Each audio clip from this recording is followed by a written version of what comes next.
What's up, and welcome to Nighttime at the Nerd Bar. We're on episode 11. What? We need more Yay! hands. We need more Yes. Well, hands. wait, if I do 10 and you get 1, yay!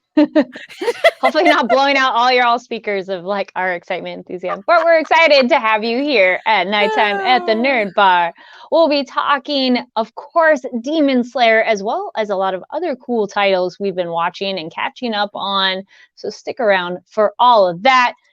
But first off, let us introduce ourselves. I'm Carrie Lane. Happy to have you here. And if you are in the live chat, chat with us. And if you're watching it later, no worries, comment down below. And then to this side, yay!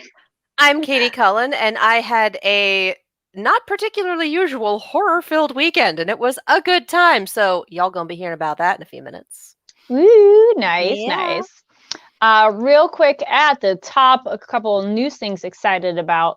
One, BELLE opened this weekend on Friday in theaters. You can see my interview with the director, as well as my review in the description down below or on the Fanversation website if you're watching this live and that link isn't available yet.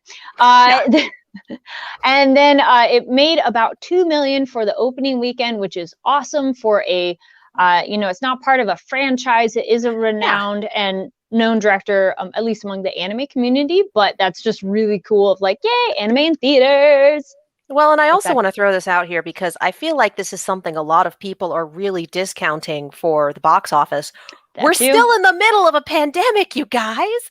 A lot of people are really not comfortable going out to see movies, and that is 110% valid, y'all, especially depending on where you live, what measures are in place. We're in the middle of the Omicron surge right now, which is not great. So box office numbers have been massively affected by that. And I feel like that's not something a lot of people are taking into account when they talk about box office.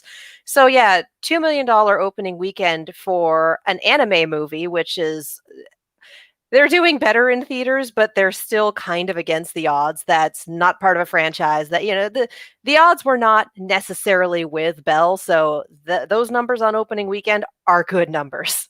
Yeah, I was excited to hear that. I'm like, yay! Yeah. So if you haven't checked it out, I do highly recommend the film. It's beautiful content-wise and visually-wise. And again, if you want to see my review and know more information, check out that link down below. Katie, anything that you are excited to talk about before we get into Demon Slayer and then all the other cool nerdy stuff we watched? Oh, we saw Scream this weekend. Speaking of box office, a big thing. Yeah, seriously. I have no idea what the box office numbers are. I didn't look, but it's the first Scream movie in a decade, and it is the 5th Scream movie in the franchise. So they've done that fun little thing where they just call it Scream instead of Scream 5 or Scream with, well, none of the Screams have had subtitles, but domestic, I think it looks at about 34 million, which is... That tracks. Yeah, and that's not bad for a horror movie. Well, and here's the thing. A horror movie released in January is usually a vote of no confidence from the studio. It's like, we know it's garbage. We're throwing it out in January because we need to release it in theaters. Everyone saves their good stuff for September, October. Here it is now. Scream was amazing, you guys. Like, if you're not into slashers, if you're not into Scream, you might not really get anything out of it. Because the Scream franchise knows exactly what it is, has never pretended to be anything else, and has never tried to give you anything but what you know it is, a genre-savvy slasher. It's so much fun! This is also only the second time I've seen a horror movie in theaters, because I don't usually do horror in a way that I cannot control. Fair. And I don't like walking out of theaters. Like, I don't. I've done it before. I have 110% done it before, but I don't like doing it. I had a blast. If you enjoy Scream, really, really good odds that you will enjoy this movie. Great use of the legacy characters. Fantastic new characters. I can't really talk about why I liked how they handled our new main character without going into spoilers, but I really do appreciate the way they handled Sam, our new main character. Like, I thought she was great, and I think they went into a few things that horror often or historically has done really, really wrong. And I think they did it really, really right with Sam. And if you've seen the movie, I think you know what I'm talking about. But So I do Yeah. have a question though of how Mhm. familiar do people have to be with the previous films going into this one? You don't necessarily need to be familiar because they do explain what happens. Like there was a series of murders in Woodsboro, and every 10 years or Mm-hmm. so, some asshole puts on the ghost face mask and decides to recreate things. Like, you don't there's a lot of tie-ins to, oh, hey, remember Randy? Well, these two main characters are his nephew and niece. Hey, remember this person? This is how this person is related. So there's Mm-hmm. ties to legacy characters, and then there are some, like I said, the use of the legacy characters is pretty damn great. Nice. So if you're not familiar with Scream, you'll miss some references. You may not understand why the entire theater starts cheering when Red Right Hand starts blaring from someone's car speakers, but it's still a solid movie. It still shows up and explains, here's what's happening, here's what we're doing, let's go. Nice. And Because I have yeah. seen them, but I'm always curious on that if a movie is a sequel or part of a franchise, how good of a job they do to bring in new people because that's what you want is to be able to bring in new people too. But you Oh don't yeah. want to discredit the legacy fans who've been around and been Yeah. watching it. Yeah. Like, Okay. this was Noise. definitely made for the legacy fans, especially when we start getting into the climax and you see how they handle it.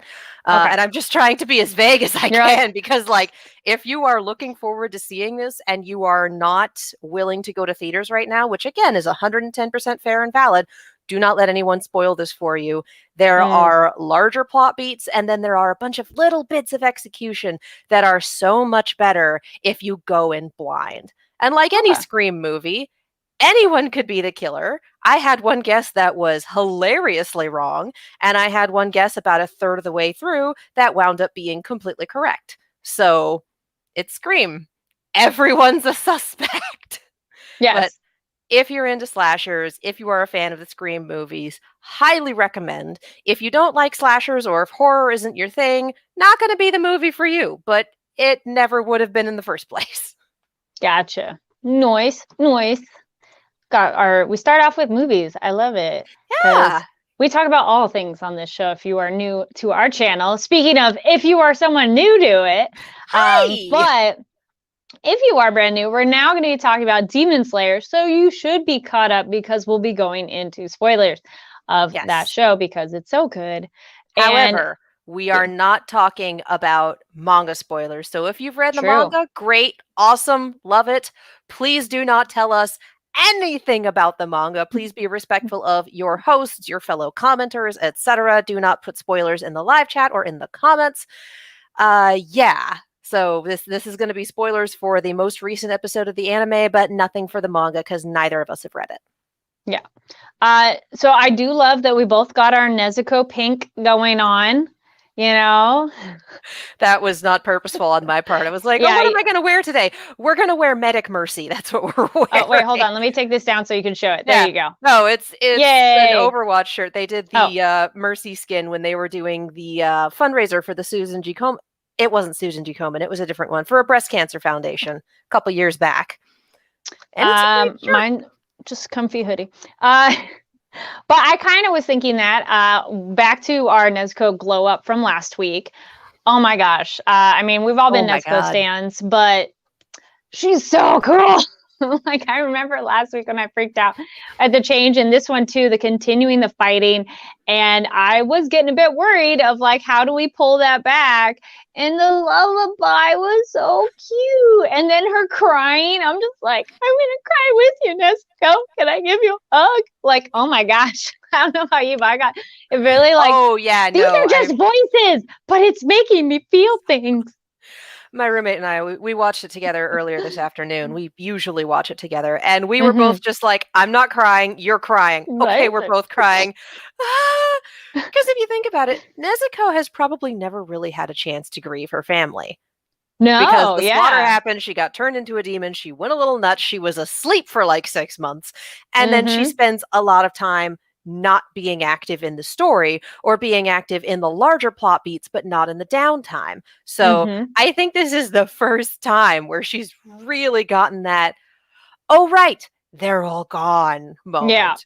Whereas the narrative just keeps slapping Tanjiro in the face with it over and over. Yes. I cannot believe how often dead family ex machina has happened in this arc alone. This is like the third time.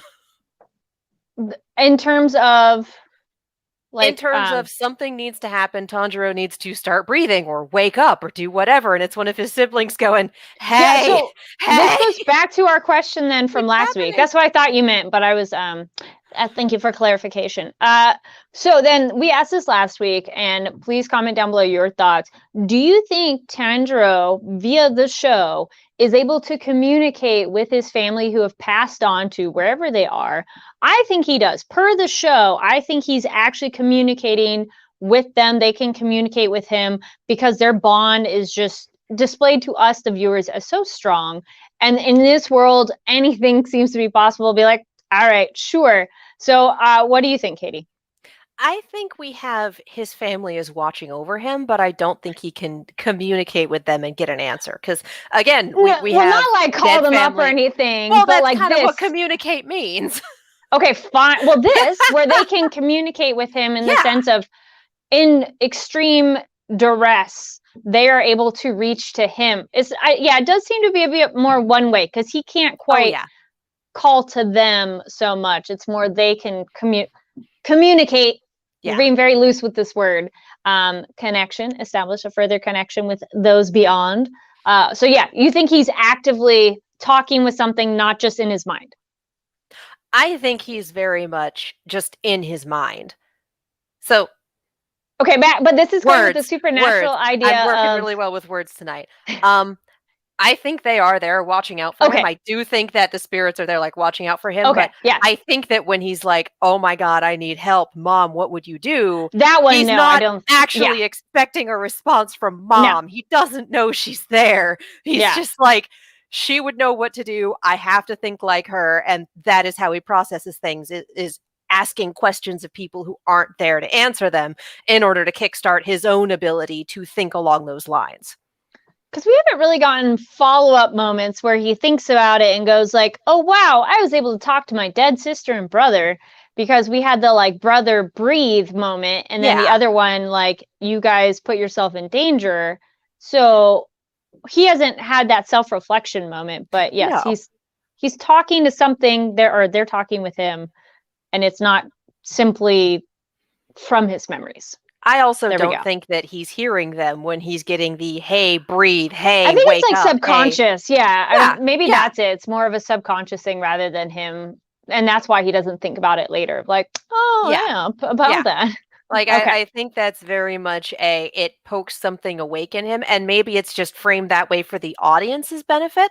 That too. But I don't think he's like, my dead brother just told me to breathe. Like, no, that's not how this works. But I do. Speaking of weird brothers, so the thing. Okay. And possibly dead brothers. This is where we need to put up the spoiler banner, because I am about to spoil the hell out of a movie called *Malignant*. And those of you who have seen it, have probably already put 2 and 2 together and lost your goddamn minds the way I did. So we'll take this down when we're done with the Malignant spoilers. So I am going to spoil the living daylights out of Malignant and then draw the parallels here. And then after that, no more of that discussion, and put it under a spoiler cut in the comments. Like, we're kind of people here. So Malignant is a giallo-style horror movie that was written and directed by, I believe, James Wan, like the dude who did the OG Saw. That was released in fall of last year. Again, they save the really good horror movies for like September, October.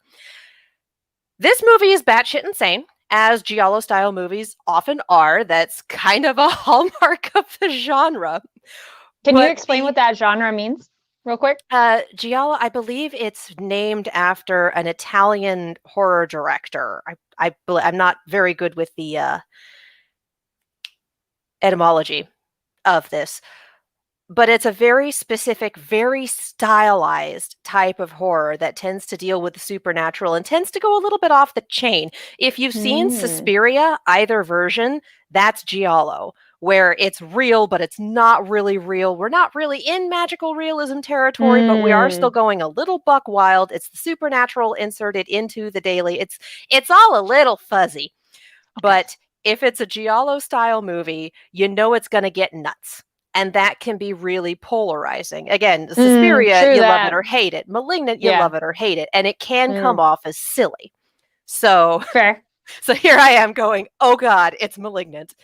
Okay. Because the twist for this movie is that this woman was born with a parasitic twin. And normally it's like it comes in the form of a tumor that has like teeth and hair and whatnot in it. It doesn't fully develop.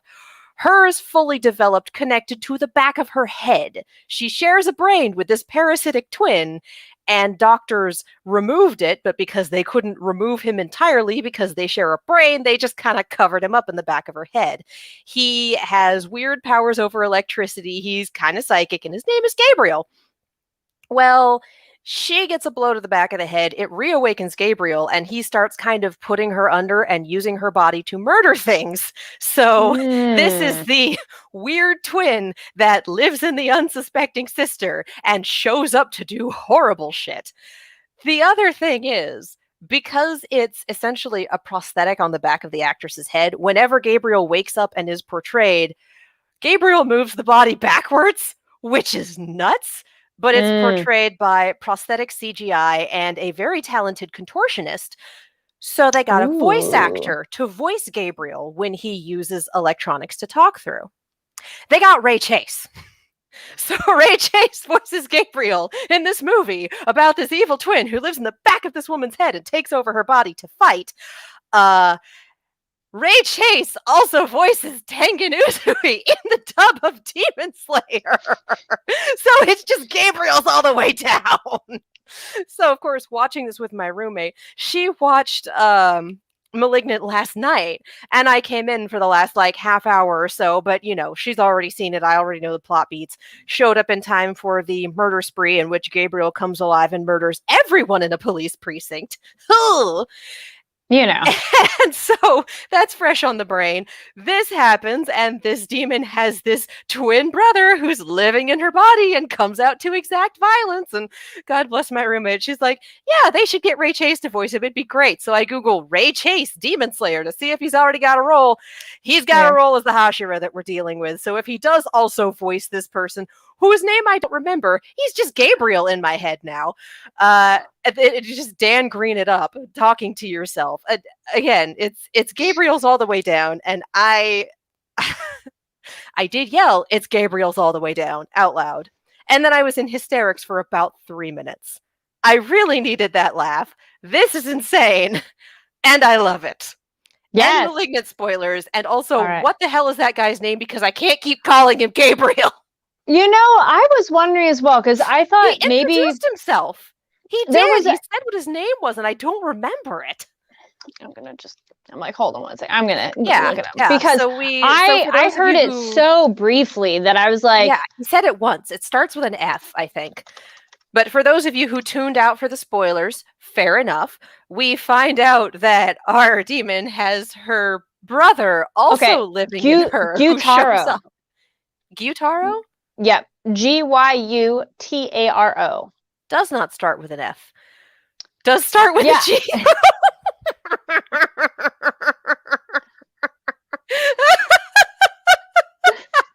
Well, G, so Gabriel and Gyutaro. Again, I'm trying to keep that under the spoilers because that was the twist. Anyway. Oh, well. Yeah. Anyway, when that happened... Again, for reasons I talked about in spoilers, because of the associations I have with Malignant, when that happened, I lost my goddamn mind. But it also makes sense for why this fight kicked up a notch so much when Gyutaro showed up, and also why Tanjiro was able to hold his own against, I forgot her name. Daki. Against Daki. Because him being able to hold his own against one of the upper six didn't really jive with me. Like, I get it, I get the power up, but it was also like, wow, that's a lot. But Uzui calling her out as not being strong enough to be one of the upper six, and us going, but she killed like 7 Hashira. How? Oh, she didn't do it. her brother did it. Her brother who lives in her body and only comes out for times of violence. Yeah, there's a reason I lost my mind. Now that you have that context, can you see? I can see how that would be like, especially watching them so close together is like. But yeah. Well, I thought it was great to finally get that reveal because we saw I had noticed again, because I actually did a rewatch of the episodes because I was showing somebody else's show. And the opening credits, we see this shape person shadowed. And I was like, who the heck is that? Yes, there is kind of a shape. Entirely. It's really quick. It's like a shape jumpy person off of the building. It's like, blue. And that's it. So we do see him, but it's so much of a shadow that you just be like, all right, it's somebody we're going to meet later. Yes, Giga Derek says, I laughed so hard when her head just fell off. Yeah, it is like, wait, why is she not dying? I was a bit concerned of like, oh shit, what's going on? Although but yeah, I do want to touch on just a little bit, because she talked about how she doesn't remember being a demon, and then the cut-ins that we kept seeing were very much human. Thank you. Yes. She doesn't rember being a I human, think she's and then the cut-ins that we saw. Yeah. Oh, absolutely lying about it. Like the cut-ins that we saw told the audience she's lying about it. This is her backstory. And she talked about like someone getting sick, and we saw presumably her mom getting sick. And then with the bit with her freaking out about Nezuko's fire, we saw another brief flashback of flames and then her holding someone else's hand. And I am reminded of, at one point I saw a gif of like the spread of the Black Plague in Europe, and it didn't, and again, I might be remembering this wrong, it didn't hit Poland all that badly because Poland had a lot more cleanliness practices because of the high concentration of Jewish people who live there. And then there was like one little spot in northern Italy that it didn't hit, and I saw someone comment, yeah, that's because in that city in Italy, when someone got the plague, they'd lock the whole family in the house and burn it down to keep it from spreading. And I'm sitting here going, that's what happened, isn't it? This person I got that vibe too. Died, and so they locked everyone in the house and burned it down to keep it from spreading. And I'm like, guys, this is why antibiotics and vaccines are great. Yeah. I thought they were kind of in some sort of pit because it looks like they're looking up at people walking away, because there's it's like an adult looking person, a younger person walking away. I like the idea that they not like it, I like it, but I think that's an interesting idea that they burn the house down.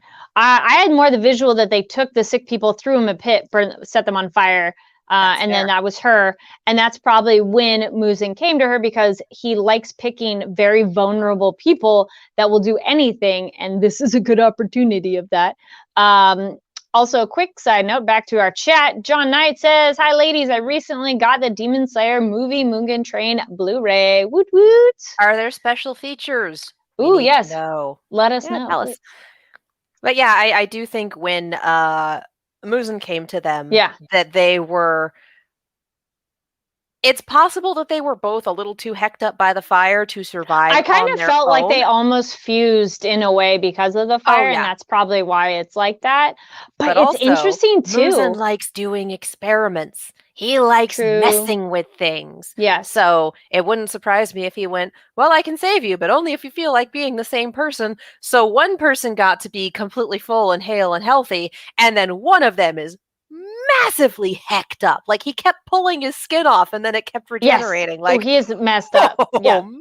Oh, and he even comments that Tengen's attractive and everything like that, and has the multiple wives. I love that those aren't in again.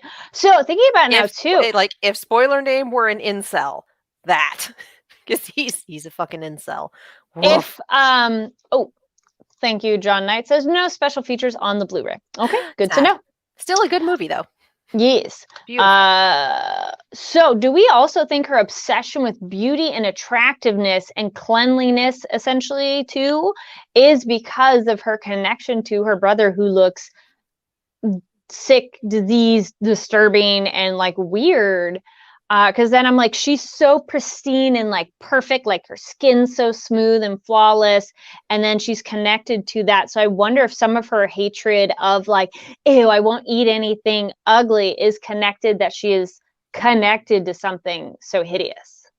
Also, her family, or at least one of her parents, died of disease and then she died in a fire. She's seen some shit and been through some shit, or Yeah. almost died in a fire, I guess. She's seen some shit, she's been through some shit, and once you experience something like that, like the human brain remembers bad things more easily Yes. than good things in order to learn from them and survive. So Mm-hmm. it would not surprise me that it's like, oh, I'm not eating anything ugly because she probably had some hella burns before she healed, or it was her brother going, oh, I'll take all of that on so you can be beautiful again. Like, I do think she has some associations with her life as a human and how she and her brother almost died and how her mom, parent, whomever, did Mm-hmm. die that drive that. And then what did you think when we got to see Nezuko blood burns the demons? I was like, oh, I loved it. yes. It's like, I loved it. I loved it. yes. So good. It was partially like, yes, do it, fuck them up, and partially like, I'm a little worried about you right now. You're kind of in berserker mode, and that's one fear. One fear. So do we think too, and again, it's one of those that may be pretty obvious, but just discussing it, do we think right now her state that, so one, she has this power up that we didn't really know she had available to her. Is it, because somebody, I think it's the sibling who's like, you have to get to her before it's too late. Is it if she gets the blood of any person, it'd be like most lore, once you've had blood and you've gone cross the line, you can't come back. I wouldn't be surprised if that were the case, especially since she was berserking so hard. Yeah. Like, that is already a lack of self-control. Yes. And the fact that she was tearing this person up but not going for the kill, like, yeah, no. This and she was enjoying it way too much. Yes. This but it was very so much, good. If you've ever seen We a like house it. cat hunt for fun, house cat, I love cats very much, but there's a reason that you don't let them outside without bells on, because they are predatory little assholes who, even if they're fed well, will hunt and kill for fun. I watched my cat kill a cricket by putting it in her mouth and then spitting it out and then putting it in her mouth again. And I'm just sitting here going, Winter, if you're going to eat it, please just kill it. She's like, no, we're going to mess with it. And house cats do that because that's what they're like, which is why you should always keep your cats indoors. But that's the vibes I was getting from Nezuko. Oh, we're not going to kill her yet. This is fun. Like, oh, that's messed up. Oh, that's not okay. And that's it's how hard, demons though, because think of humans, let's be real. Yeah. This demon is so, like, we want her gone that I'm kind of okay that Nezuko totally, like, beat her to shit. And I was like, yes! And even the part when Nezuko has the blood split and it's, like, coagulated, I'm like, oh, we got all these cool things going on. And so I'm, again, bummed that Tendra had to miss some of this fight. And I'm like, you didn't get to see what your girl can do. But you needed to reoxygenate for a minute. Yeah, you know, just He's a little hecked just up. a little bit. Yes. A little hecked up. Then what was it too? I like the when Tengen's like, this was not the sister you told us about. He's like, WTF? This is like, who is this? It's not what we chatted about. Yeah. Ooh, here we go. Gigadera says, never a good sign when a berserker character starts having fun. Yes, it was one of those. It's worrisome because it's awesome. She's kicking so much butt, literally, in a way. Dude, there was some like booty shots, man. Like the way. Oh yeah, it's like Daki was posed because of framing. Yeah, I'm like crotch shot, side view. I'm like, oh my goodness. Not complaining. It's more amusing. Okay. Yeah. That I would argue that you don't need to worry when a berserker starts having fun. I would say you need to worry when a character who is not normally a berserker starts acting like one and starts having fun. It's like, oh dear, oh boy, this is bad. This is bad. We need to rein that back in. Oh yeah. Because on the one hand, you're enjoying seeing Nezuko take her to pieces. On the other hand, it's like, is it worth it to lose Nezuko in the process? Because that's the stakes we're looking at right now. Yeah. And it's totally not the same thing of like the parallel of Tengen taking out Daki in like a second. and not Which was amazing. It was so good. Like, me. Poof, headphones. It's just really like, great "What?" comedic timing. So good. Like, you cut my head off. How dare you? And he's like, just shut up. Just shut up. I'm like, oh, I man. am literally not talking to you right now. This isn't fabulous. Hush. I like that You. he put her down in that way too, because I'm like, dude, she needs to be. I mean, demonness aside, her high and mighty attitude, it was so nice to see someone else be like, "Bitch, please," like she's a demon, but no, she's also a jerk. yeah. Like, you don't necessarily have to be both, but oh, she is the worst type of mean girl. Yes.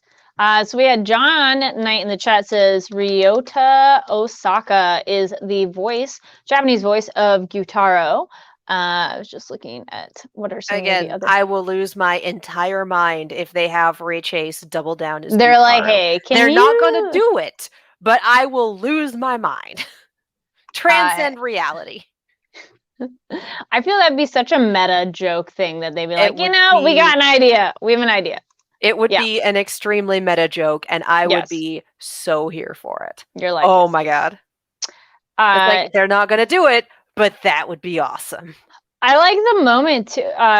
Speaking of not being that awesome, though, we get Inosuke and Zenitsu showing up, and they're like, Tedra's like, yo, can you go provide backup? And they both are. I'm all, come on, guys. I thought you were like the shit. And they're like sitting there like, I don't know what to do. Honestly, I liked that scene, that we just had a hot second of comedic timing and just seeing how Inosuke has been influenced by Uzui. Yes, he's like, I adore. That's what, with like a little sparkle, and there's like, okay, I love it. You're perfect. Great. So cute. We needed that little bit of, we just got Gyotaro's introduction. Everything just got cranked up to 11. We suddenly understand how Daki has managed to murder 7 Hashira, because again, it wasn't her, it was him. Well, it was both of them working in tandem. Well, also, his blood demon art and his weapons are so cool and disturbing at the same time. The blood, and it's like, yep, they are so. But it's cool. So hecked up. Yeah. Oh, I love it. Yes. But yeah, no, it's. We just got that raising of the stakes after we had an incredible emotional moment. And we had, oh shit, we're going to lose Nezuko.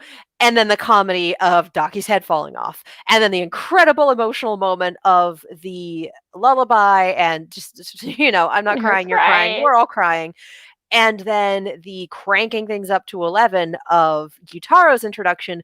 We need a minute to breathe and to laugh a little bit before we go back to, okay, the stakes have risen again.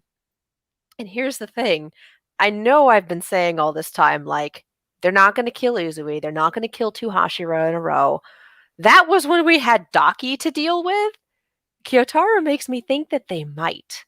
Because I thought we had our villain that we were dealing with. I thought this was it. It's like, ooh, this twist. Hey, it's like the last bit / the movie. Yeah. Be like, we think it's one. Guess what? There's 2. It's like, shit. Like, yeah. Oh, okay, cool.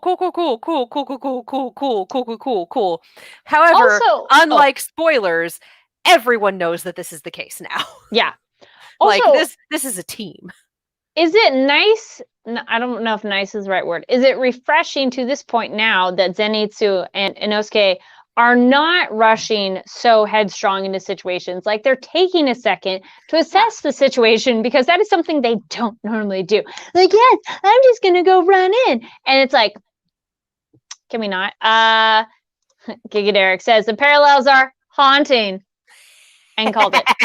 Hey. Yes. It's really hard not to make jokes about it. Fair. Because again, that's the twist of the whole movie. That's the whole, that's it. That's the whole thing. That reveal is buck wild. So this is the twist of the arc, I want to say. Not necessarily, who is Daki? Are we going to be able to beat her? But like, this guy exists, like, at all. And he's dangerous. He's dangerous, and in combination with Daki, even more dangerous. You're dealing with this Gemini thing where you probably have to behead them both at or around the same time I in was order for it wondering to that. take. Would it be because I mean we get Tengen going, hey, do we have to behead the guy first, then her? Or I think you're right. I bet it has to be a time thing that they have to be at the same time because I bet as long as one of them's okay, it will feed the energy off the other. Yeah. So Yeah. similar back to destroying the train, we're gonna need another, sequence where it's a timed effort. Yeah. Like it may not need to Maybe. be simultaneous, but you do have to have both heads off at the same time for this to take because these two are very, very much connected to the point of, well, when it's convenient, we're the same body. Like, okay, Mhm. okay. Are you actually conjoined at this point? I can't honestly tell. I I don't was think curious they are. how he goes back in because we see him come out, but how does he go back into the body? Fucking magic. I don't know. That's true. As, Well, as, it's as, more as far as not I'm a how concerned, as an ability, but just like visually, how they design it? Because I mean, she has the things where the Obi absorbs people, but does he? How? Guess we'll you ever find out. You ever play Kingdom Hearts? Not yet because I don't have my PlayStation anymore. Oh, But I like at bought all? it. At all? Yeah, Oh, okay. it died. Yeah, But main villain for the end of Kingdom Hearts 1 back when you're like, how many people are Xehanort? Is it's him. It's a human-looking body, and then he's got this huge hulking shadow that floats with him behind him called the Guardian, which oh boy, later installments in the franchise and you learn what that sucker really is. But it is able to attack independently of him, and there's a lot of like it ah, grabs Sora to hold him down so then he can do other things. It's all a yeah. little wild, but that's kind of what I'm thinking is like they're a part of each other, but she's kind But of the main also, body, the yeah, face, and then he only shows up when needed for violence. yeah. How many other things can I compare him to? We're at That's two. probably We're at two. How yeah. many more? How many of them will have Ray Chase in them? Again, we're at two.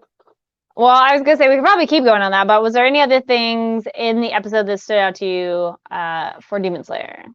I was I like, mean, that again, most of the episode, if it wasn't me crying, it was me completely transcending reality with that reveal and the buck wild parallels in my life.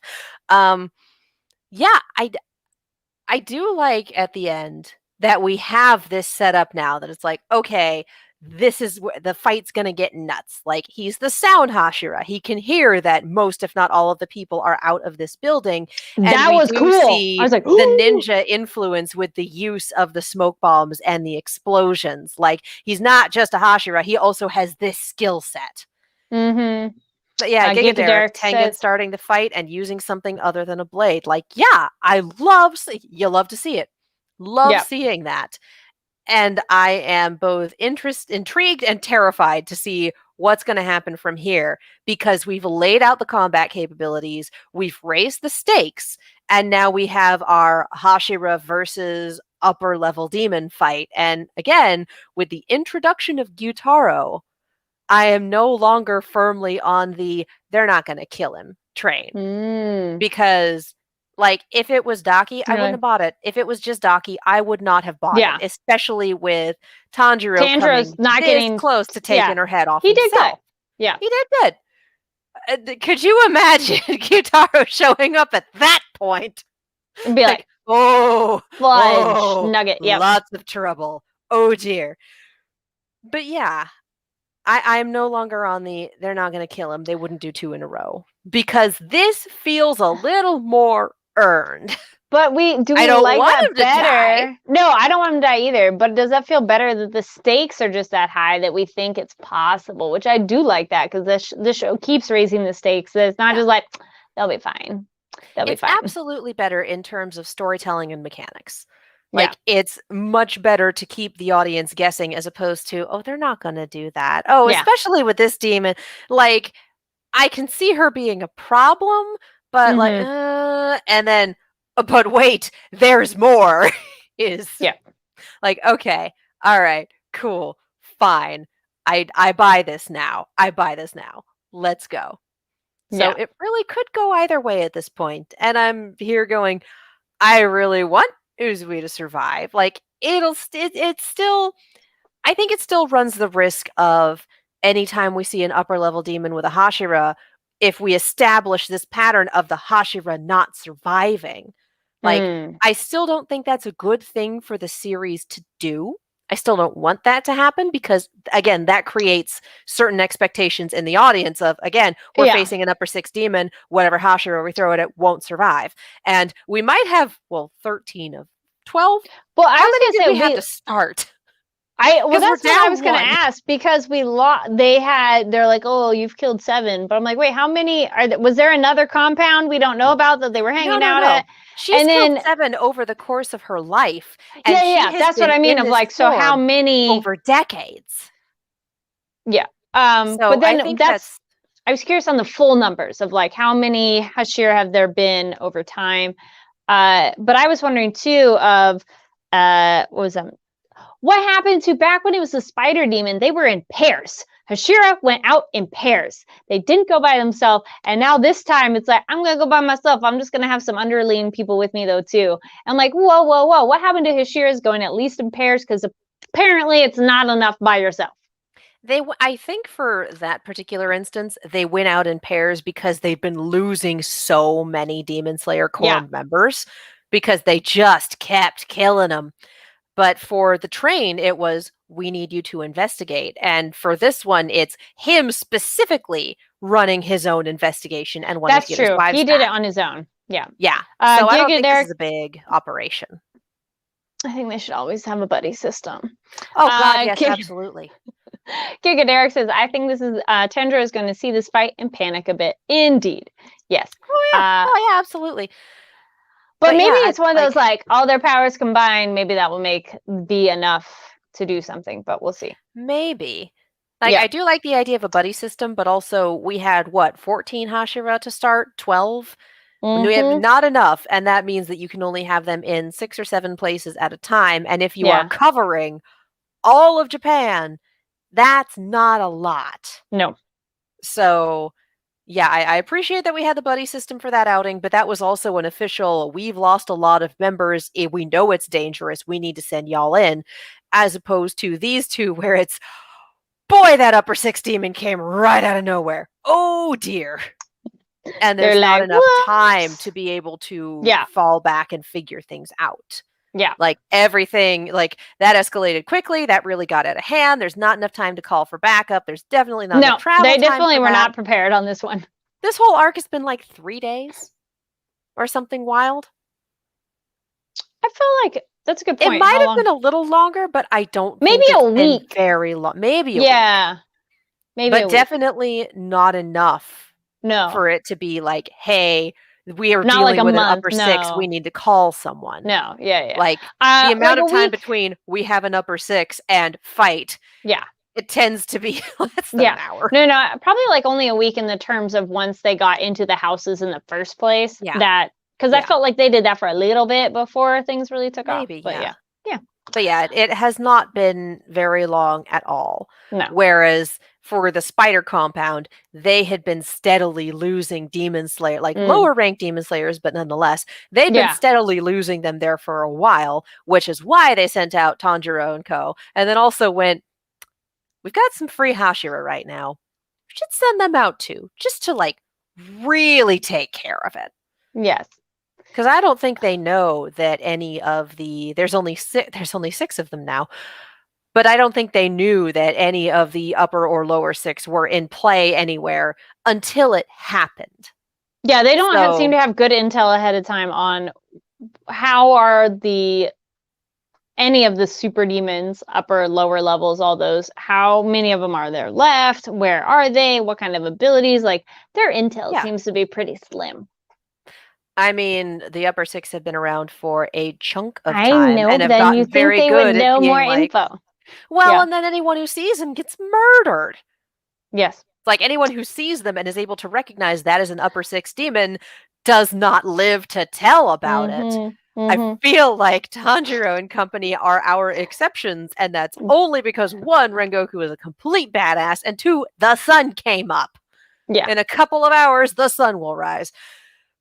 So yeah, the intel's not great, but it never is. And I feel like No. that is why they sent in to Hashira, to the spider compound, because it's possible that we're dealing with one of the upper six. It's possible that we're dealing with our Hashira killers here. You'll have better odds if you go in together and can back each other up. And that wound up not being the case. It wound up being like, what, lower six, number 4, I think it was. More than enough for our kids. I feel like he was number 4. More than enough for our kids to handle, but no big deal for a Hashira. So it was slight overkill, but they couldn't have known. Yeah. I was gonna say we're getting towards the end, and I want to give us enough time to talk about all the other things. I was like, we're gonna keep talking. I was like, wait, too deep in the weeds. That's fine.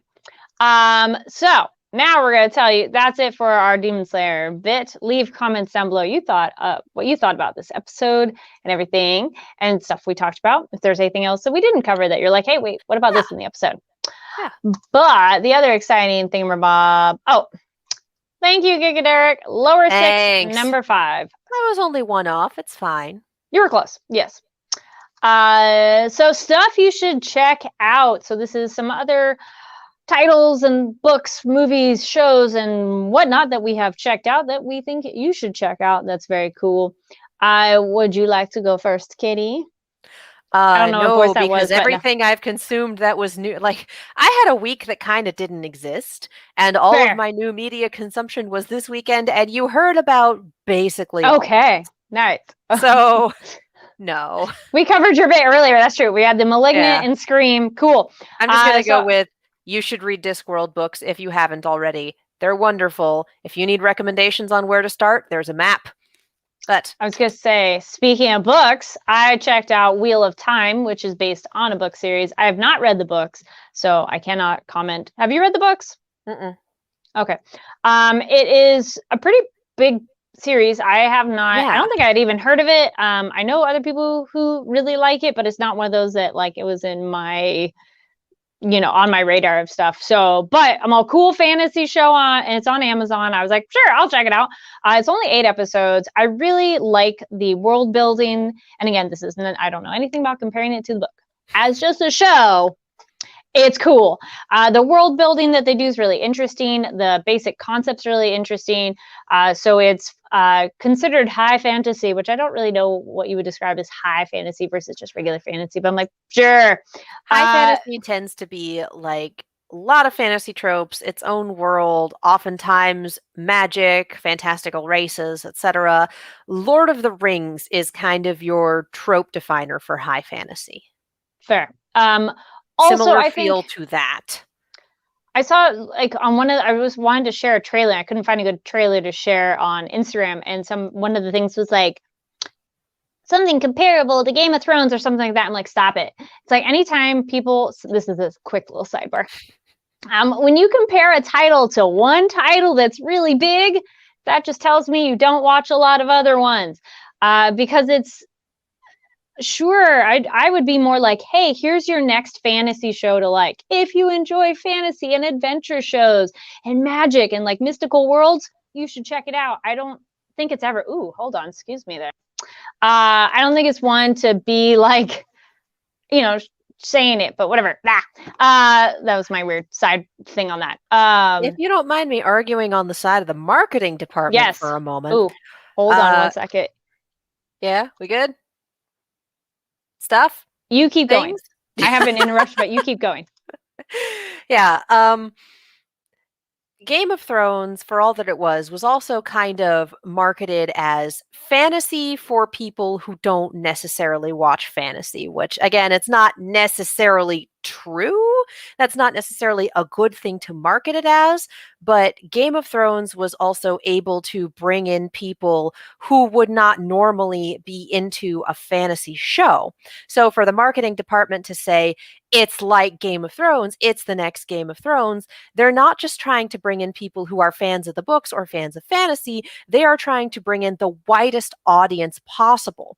So the comparison to Game of Thrones also functions as, you don't see yourself as someone who likes fantasy, but you liked Game of Thrones. Well, we're kind of like that, so you'll like us too. So you should watch us too. Like, I can see why they would do that. It was a especially review since- comment, like one of those, like, yeah, I don't know, yeah. like an article, like when they put a quote up, but it's okay. That was like a little side thing. I'm like, man. I can see why they would do that, though, Yeah, especially since Game of Thrones has been like Harry Potter in terms of tentpole fantasy series. Side note on that. That was like someone, I was telling them about The Witcher, and they're like, oh, someone said The Witcher's like Game of Thrones. And I'm all... In terms of it being a gritty fantasy, in terms of genre, it's more like and it Lord being of the Rings than it is Game of Thrones. It is. But just in terms of being a sort of gritty, dark fantasy, yes, it's similar but again, genre. It's very limiting on like your only comparison of the show. Yeah, but if you're talking broad strokes, and if someone's like, I liked Game of Thrones, will I like Witcher? Like, I mean, did you like the later seasons of Game of Thrones? But if you like the dark fantasy sort of idea, then yes, you will like Witcher. Or someone goes, I kind of like the political intrigue in Game of Thrones, but I didn't really like the sex or violence. And you're like, well, you're going to have some trouble with Witcher because we really go in on the sex and violence here. It's not the be-all, end-all. I haven't seen season 2 yet. I need to. There's a lot of sex at the time. It's not the be-all, end-all of the show, but if it turns you off, it's definitely present enough. Like, going out and fighting monsters is what Witchers do, and if you don't like that aspect of things, you won't like it. It works as a comparison thing. That was my own little side tonight. I know, it's okay. But anyways, back to Wheel of Time. It's really cool visually. The just atmosphere of where they are is great. The costumes are beautiful.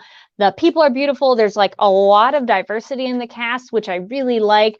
A little thing they do too is just like interesting stories. It's just cool concepts that they explore within that world. I don't really want to give too much more away on it, but I just really, I do recommend it. If like, if you want a fantasy adventure, you like magic kind of stories like that, you should check out Wheel of Time. It's on Amazon. Also, I just started Arcane finally. I'm only about halfway through it and I'm enjoying it. I don't know anything really about League of Legends. I just know kind of what some of the characters look like. So as someone who has not played and doesn't really know about it, it's still interesting, which I think is a good sign, because it's like, if someone who doesn't know it can't enjoy it, I don't think you've made a good product, you know, or it's not as good as it could be.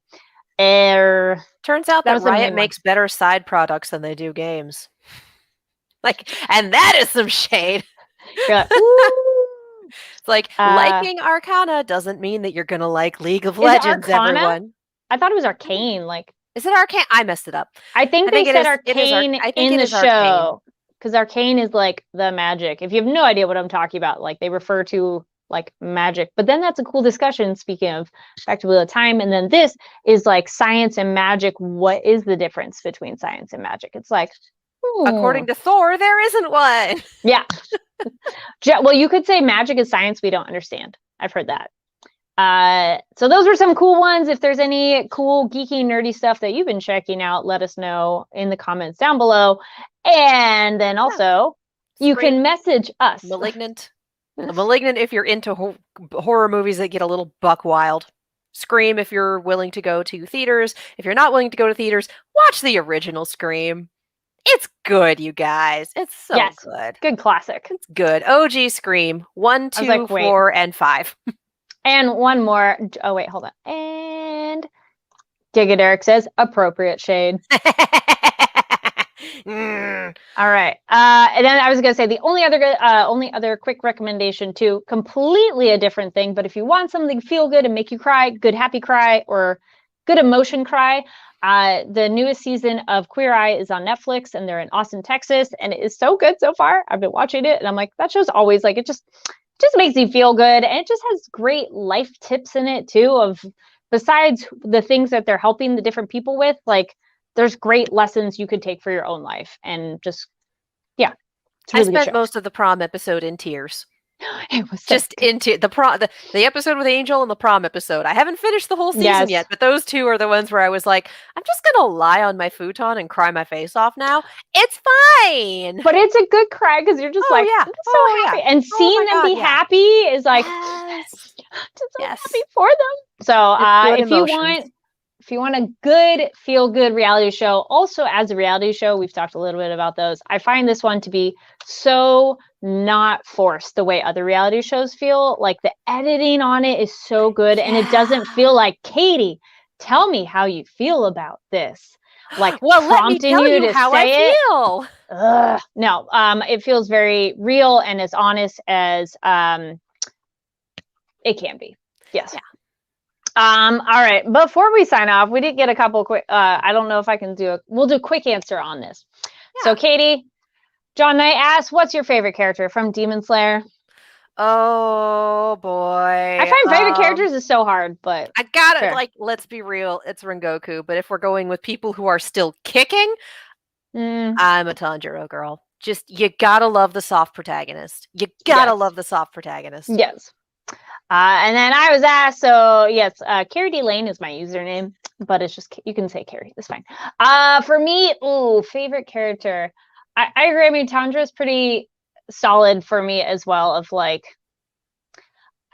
I like, back to our soft boy comparisons, I like him more than Midoriya. Like, there's something about I'm the other way around. Oh, really? Yeah. Oh, yeah. That's another discussion for another day. Yeah. Teal soft boys.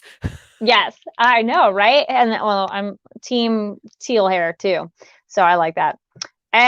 So that'd be my quick answers. And then Giga Derek mentioned still watching Critical Role, maybe still have some days worth of Vox Machina left. Definitely checking it out. Awesome. Welcome to hell. We love you. And also Legend of Vox Machina drops on Amazon Prime in in like 12 days, and I am losing my mind. And also I get to watch the first 2 episodes early because I backed that Kickstarter, yo.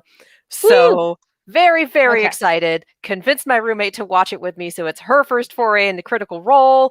It's gonna be hella violent and have all sorts of wonderful supernatural bullshit, and y'all should watch it. I haven't even seen it yet, but I've watched the campaign and it was beautiful and it made me cry and it also made me laugh my face off because it's Critical Role and this is what they do. Yes, do it. All right, Katie, where can people keep this discussion with you going? You can follow me all over the social medias as well as on YouTube and Twitch at Kiaxet. You can see that over here, Kiaxet. I also sat down with my roommate and had an in-depth discussion on Scream 5. The first 20 minutes are spoiler-free, and then we go nuts. That will be available on her channel, Silver Screams, on YouTube. And if it's not available already, it will be within the next day or two. We have fun here. Yes. We cover all the genres. I was checking the chat. One more look. Gigateric said, we'd like to rage. Yeah, we would.